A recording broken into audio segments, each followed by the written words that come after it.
1. Look at the first part of a flowchart that shows you what to do if you have a headache. Listen and complete the notes using no more than 2 words for each answer. First, you have some time to look at questions 1 to 6.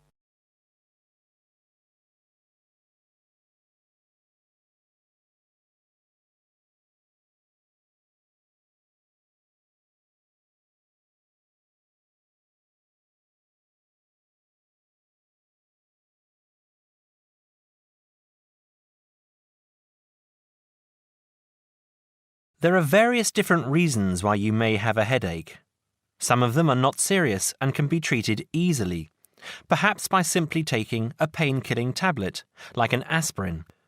Some headaches, however, may be a symptom of something far more serious, and you should get immediate advice.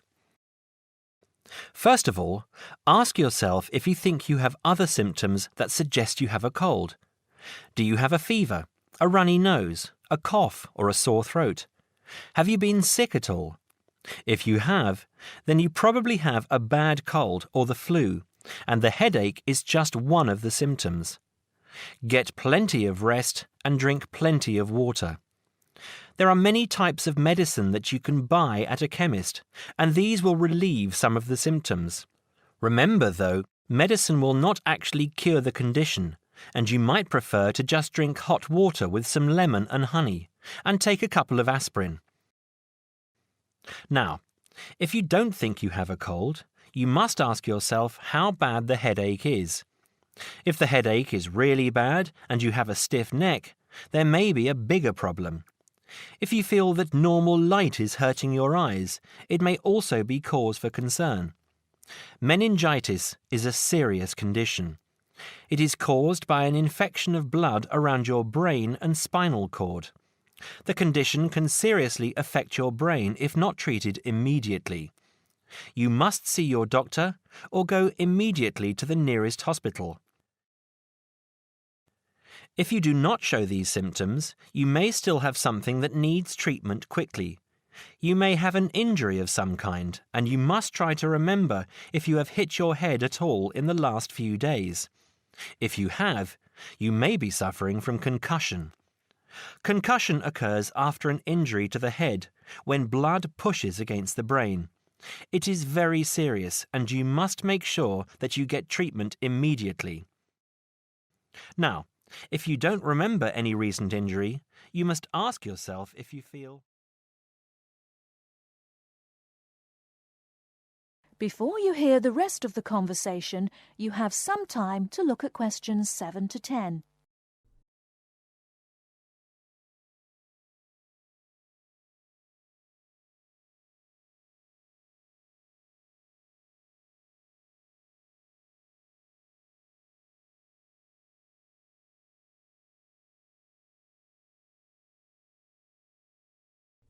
Now listen and answer questions 7 to 10. Extract 1. Acrophobia is a fear of heights. A lot of people confuse it with vertigo, which is a normal feeling that people get in a very high place. Acrophobia is a phobia and can be very dangerous. The person who suffers may panic and want to escape the situation. The quickest way to escape is to jump. People who suffer from acrophobia will avoid being at the top of tall buildings and will not like going up long staircases. It may be a phobia that is a result of past experience. Children see things fall and break and so become very frightened of the same thing happening to them. Extract 2. Now this phobia has a number of different names: brontophobia, astrophobia, and coronaphobia. It is a phobia of storms, especially storms with thunder and lightning. It is especially common in children, but can continue into adult life. People who have a serious phobia worry when the spring turns to summer. They expect there to be more storms during that time. When a storm is approaching, they feel very uncomfortable and even physically sick. Many of those who suffer, especially children, hide when there is a storm. perhaps in a cupboard or under the bed. Adults with the condition may watch weather forecasts on television every 30 minutes to check that the weather is good. Extract 3. Now, most people are, to some degree, afraid of dying, but necrophobia is a fear of anything connected with death. It is more than a fear of dying. People who have necrophobia are terrified of seeing dead things. They will stay away from museums where there are mummies or skeletons and avoid any images of dead people. They will panic if they see a dead animal in the street or in a forest, and will avoid watching a program or movie that shows people dying or near to death. This phobia may be something that is natural in all of us to some degree, but is probably made worse by seeing a dead person or a favourite pet dying at some time in the past.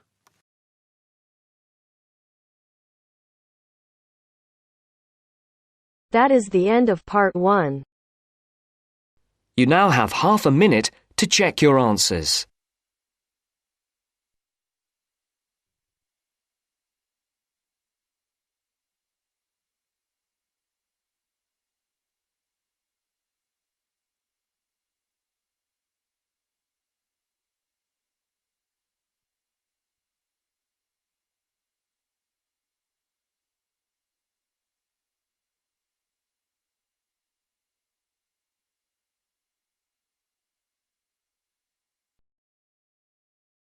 Now turns to part 2. Part 2. Listen to the conversation between Daniel, a Spanish student, and Kira from Greece. Kira is asking about medicine for a cold. And then answer the following questions. First, you have some time to read the questions.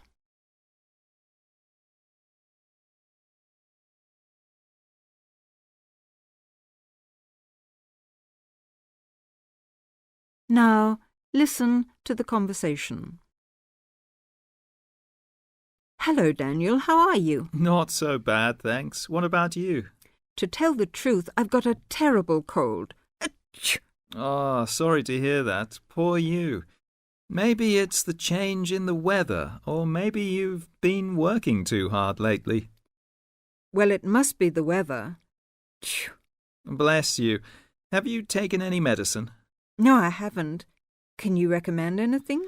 Now, let me see. I got some tablets a couple of months ago when I had a cold. Do you remember the name? Not exactly, but they were black and white capsules, sort of cylindrical shaped, and the label on the bottle had a name printed at the top in block letters, and I think the bottle was square. I'm not exactly sure. The name might have been something like Vigilan or Vegilan. How is it spelt? If I remember correctly, it's Vegilan. Vegilan. I'll just make a note of that. Thanks. Not at all, and I hope you feel better soon. Me too. By the way, Daniel, where's the nearest chemist? Oh, that's easy. From here you go directly south to the 2nd Main Street, and then you turn left. Continue straight along past the church, and at the next intersection turn right. It's on the left, the second shop after the bank, which is on the corner. You can't miss it. I think I know it. It's just opposite the shoe shop, and there's a greengrocer's between it and the bank. You got it. Mind how you go. Thanks. Well, I'm off now. Bye. Cheerio. See you soon. Before you hear the rest of the talk, you have some time to look at questions 17 to 20.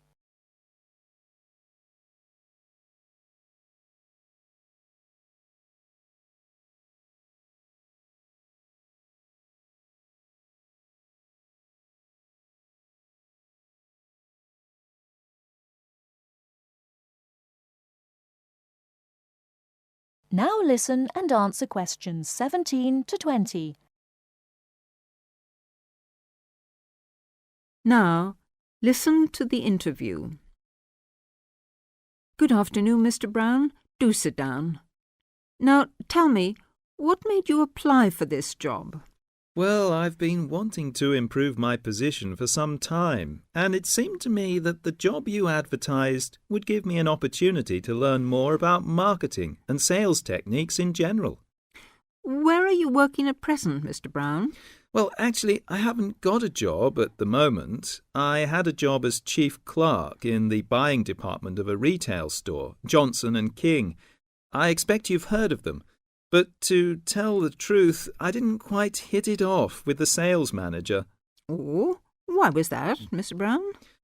Well, he was rather old-fashioned in his methods, and the sales policy of the firm seemed to me too slow. I'm a great believer in the personal approach to selling. I took a course in business management at the London Commercial College, and I'm afraid I found Johnson and King's methods very out of date. They first opened in 1880, you know, and I don't think they've changed their ideas since then.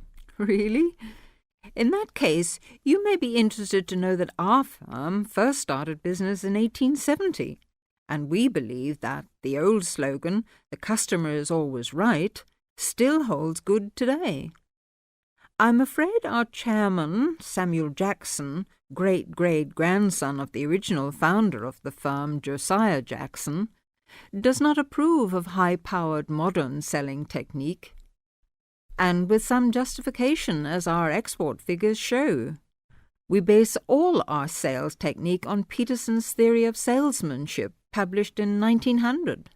I presume you've read it. Oh, well, actually, no.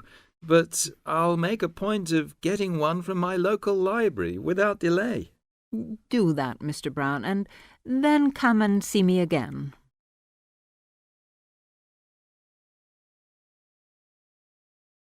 That is the end of part 2. You now have half a minute to check your answers.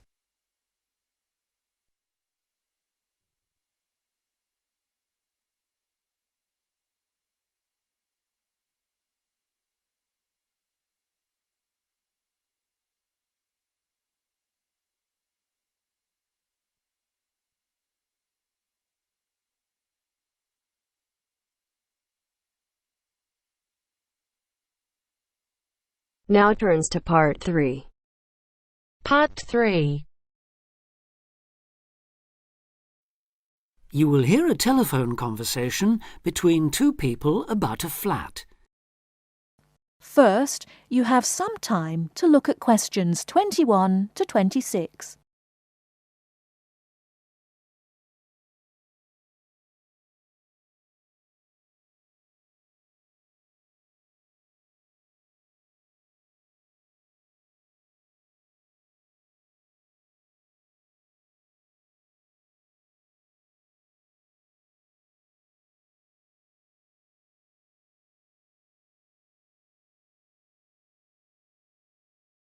Now listen carefully and answer questions 21 to 26. Hello, this is Simon Marshall. I spoke to you the other day about renting flat 3A. Oh, yes. Hello, Simon. What can I do for you? Well, there are a few health and safety things I'd like to run through if that's okay. Yes, fine. Right. Well, the first thing, bearing in mind it's quite an old house, is whether there's any damp. I'm thinking here of the exterior walls and the floor. Well, I've never known any problems with damp there. It was all right last time I checked, certainly, though that was before the recent wet weather. I'd better have another look and get back to you on that. OK. Now, the next thing is the gas supply. Do you have a safety certificate? A current one, that is? We do. All the gas appliances have been checked by a registered engineer. Yes, I was going to ask about that. When did they actually do the inspection? Let me think. They sent an engineer to check something early last year, but no, that wasn't the inspection. Oh, I remember now, it was in the spring. In fact, I've got the certificate here somewhere. Yes, that's it. March 22nd, so it's just over 5 months ago. And the electricity, when was the last time all the wiring was inspected? I know it doesn't have to be checked as often as the gas, but it's still important, especially in older properties. As it happens, we had an electrician in when we redecorated flat 3A. If he looked at everything then, he would have charged us for it. I'll find the bill and check it if you like. Fine. And when was that? The decorators finished just before Easter, so that would be about 18 months ago. Just one more point on the electrics. Are there enough plug sockets in the flat? It depends what you mean by enough, really. Well, I've got quite a lot of electrical things. Computer, radio, lamps, kitchen appliances and so on, and I'm wondering whether I could plug them all in without having cables trailing all over the place. I think there's one per room. That's fairly normal in older properties. I'll take that as a no then. All right. Now, another safety point. Is there a smoke alarm? Yes, there's one in the kitchen. And is it in good working order? I'll have to try it out and let you know. Right. Now, you mentioned the previous tenants. Do they, or anyone else who's lived in the flat, still have keys to the door? We're very strict about that. Everyone has to hand back the keys when they leave or we don't return the deposit. And those in 3A have always done so.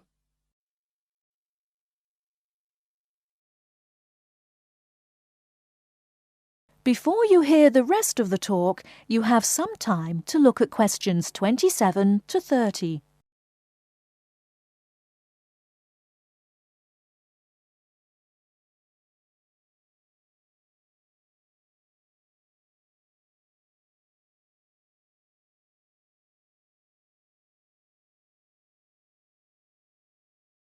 Now listen and answer questions 27 to 30. OK. Now, there are a few other practical details. Firstly, you mentioned a room where people can leave things like suitcases and bags and things. Where exactly is that? Is it next to 3A, which I take it is on the 3rd floor? Well, the apartment's on the 3rd, yes. But the storeroom's a little way away, just past the 2nd door to the right. Under the stairs, in fact. But it's on the same floor, isn't it? Yes, it is. Fine. Now, another thing I wanted to check is that there's hot water in the apartment. Oh, yes. It runs off the central heating. That was installed back in the 70s, I think, so there's a permanent supply. But is it really hot? Not just warm or lukewarm? I suppose it depends what you mean by hot. But it's at a constant 60 degrees. Oh, that sounds fine. Yes, it used to be set at 55, but last year the tenants asked us to increase it, so we did. Oh, I'm glad about that. OK, now can you tell me a bit about the yard and the garden? How big are they? Well, the yard at the side of the house is about 20 square metres. Oh, so there's room for my motorbike then? Actually, it's only a 50cc moped, but I like to keep it off the road at night. Yes, there's more than enough space there, even with all the wheelie bins. And the garden? That's much bigger, about 150 square metres. Who looks after it, by the way? Old Mr. Collins. He's almost 90, but he's out there every day. And the last point, the TV. What size screen is it? It's 70 centimetres wide, I think. No, sorry, that was the old one. This one's 80. You can get 90-odd channels on it, so I'm told. Really? So there's a satellite dish on the roof, is there? No, it's cable TV here. It doesn't cost much between everyone, though. That's very interesting. OK, thanks for your help. I'll be in touch again soon. Thank you. Bye for now. Bye. That is the end of part 3. You now have half a minute to check your answers.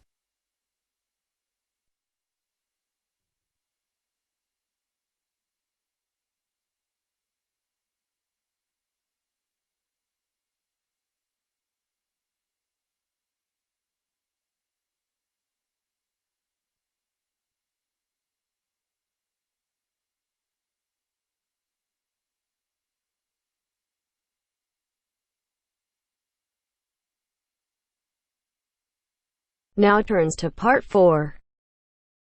Part 4. You'll hear a lecture on sports injuries. First, you have some time to look at questions 31 to 40.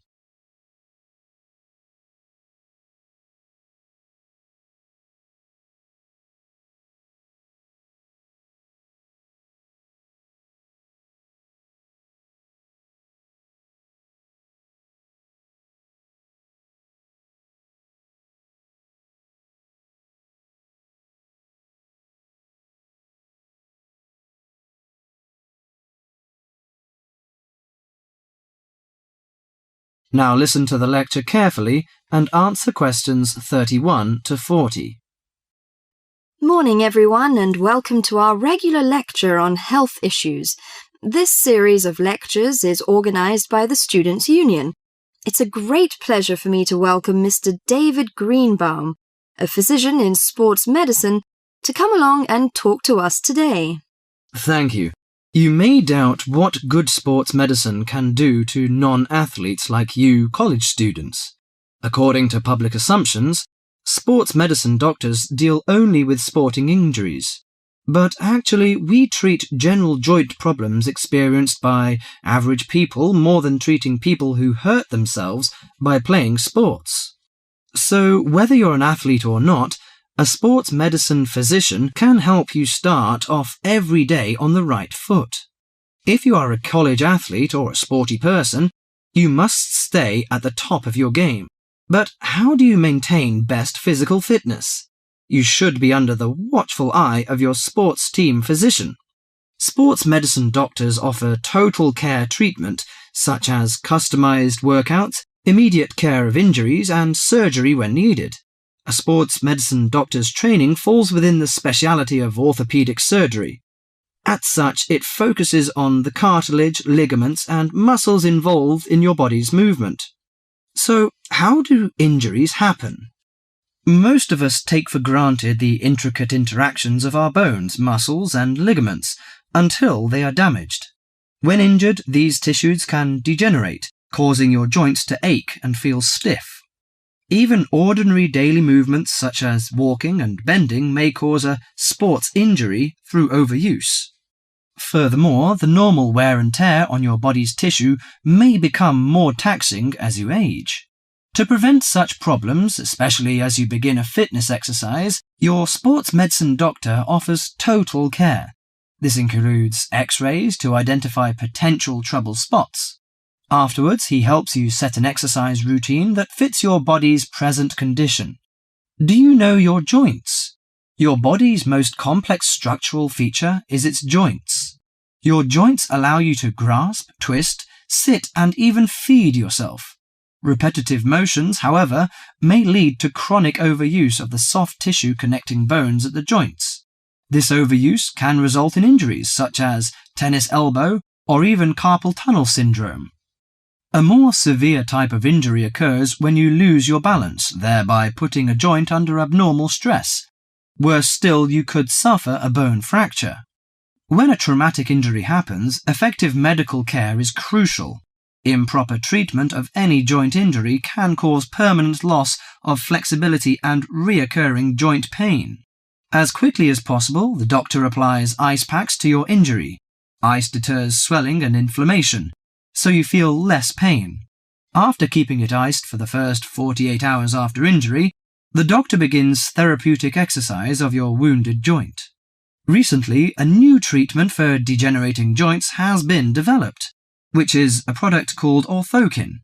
The treatment involves combining healing proteins with a sample of the patient's own blood. The injured joint then receives an injection of the mixture. This new technology stimulates our own white blood cells to produce large quantities of protective protein. Our cells make this protein naturally, but not in sufficient amounts to protect the damaged cartilage in our joints. It also has the advantage of convenience and lack of side effects. Here are some suggestions on how to prevent sports injuries. Use appropriate protective equipment. Maintain proper lighting in the training area. Have adequate rest. Avoid alcohol and drugs in order to prevent injuries. follow a regular fitness training program to improve overall coordination and endurance. Better endurance will absorb pressure and prevent injury. Perform adequate warm-up exercises before training or performance. Avoid performing sports or work when you are sick. Most injuries happen when one is fatigued. Avoid treatment by dubious health practitioners. Use of inappropriate massage, adjustment and homemade medicine, often with steroids or other non-tested drugs, can cause more damage to the injury. That is the end of part 4. You now have half a minute to check your answers.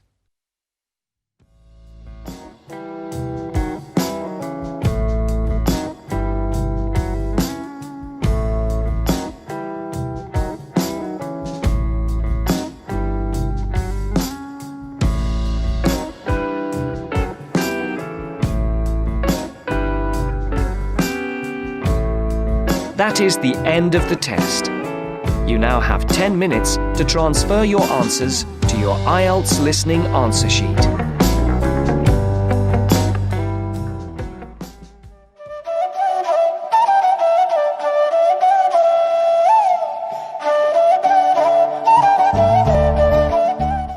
Welcome to our channel. Today in this video I'll be discussing with you writing task 2, and the question for today is: many people today do not feel safe either at home or out. What are the causes and what are the solutions? So the question is simply about the reasons and the solution for the reasons for that while people do not feel safe at home, and what can be done so that their insecurities can be removed. So let's start with the introduction. People nowadays feel unsafe when they are at home or outside. It could be due to various factors, including unemployment, accidents, and the chemical elements in the food. So it could be because of many reasons, and out of which I believe some are unemployment, accidents, and the chemical elements in the food, means adulterations in the food. The authorities might stop these problems by enacting strict legislations and implementing stiff punishments, means the authorities can control this, can elevate this by enacting, means by approving some laws, strict laws, and implementing means executing strict punishments. The primary cause of this, so in body paragraph 1 we will be discussing the causes, means reason, and in body paragraph 2 we will be discussing the solutions. So the primary cause means the main reason of the distress of insecurity is increased crime rates due to enormous reasons, and the most prominent of which is unemployment. So the main reason is unemployment. So the people are unemployed, they are not having jobs, so to fulfill their basic needs they are following the path of, they are on the wrong tracks, they are becoming criminals. When people cannot survive, they frequently take the wrong route and become involved in burglary and robberies. So they they indulge themselves in robberies and in stealing something. So Vietnam, for instance, has recently seen a significant increase in the number of people turning to crimes such as burglary and theft to survive. So for their survival they are taking the wrong route, they are becoming criminal, they are stealing, they are